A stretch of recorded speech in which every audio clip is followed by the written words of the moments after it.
Que pensez-vous de propositions vis-à-vis des exilés fiscaux qui étaient récemment soulevées par les candidats présidentiels? Ce que j'en pense, c'est que toute catégorie de candidats confondus, c'est démagogique. J'ai même vu des gens... Les exilés fiscaux représentent une très faible partie des gens qui quittent leur pays. Très peu de gens quittent leur pays pour des raisons fiscales. Alors, mais ça fait recette électoralement. Ça fait recette électoralement parce que il y a plus de gens en France que de gens à l'étranger. Donc, on est en train de dire, ben voilà, on va introduire une certaine rectitude vis-à-vis des gens qui s'exilent pour des raisons fiscales sans s'apercevoir qu'effectivement ça concerne un très petit nombre de gens.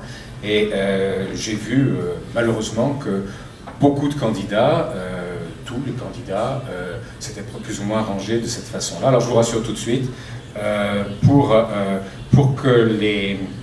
qu'on cesse d'avoir en droit international un principe territorial de la fiscalité, il y aura beaucoup d'eau qui va couler sous les ponts. Il faudrait réviser des conventions fiscales, il faudrait réviser même le droit international de base. Il est bien évident qu'on ne peut pas du jour au lendemain décréter qu'un pays va avoir une fiscalité basée sur la nationalité et l'autre sur la territorialité. Parce qu'à ce moment-là, si vous êtes sur le territoire de l'un et que vous avez la nationalité de l'autre, vous payez 2 fois les impôts, ça n'a pas de sens. Ça n'a pas de sens. Donc il faut bien qu'il y ait une coordination qui est là. Alors il y a un aspect de l'exil fiscal que vous pouvez évoquer et qui effectivement est passé dans la loi d'ailleurs, c'est-à-dire que quand vous avez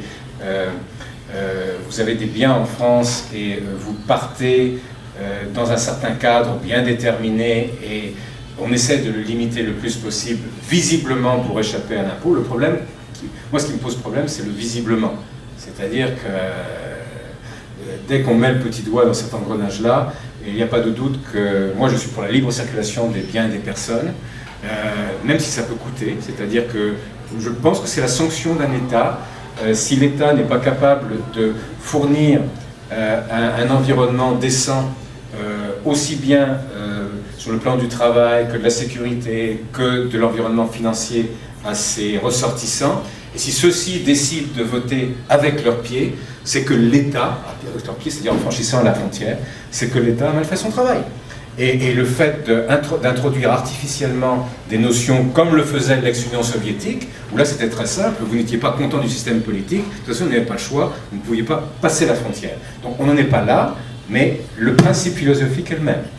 Donc je suis résolument opposé à tout ce qui sort du cadre, disons, on peut effectivement garder pour les cas patents, archi-patents, dans lesquels un acte d'évasion fiscale passe par le fait de traverser la frontière.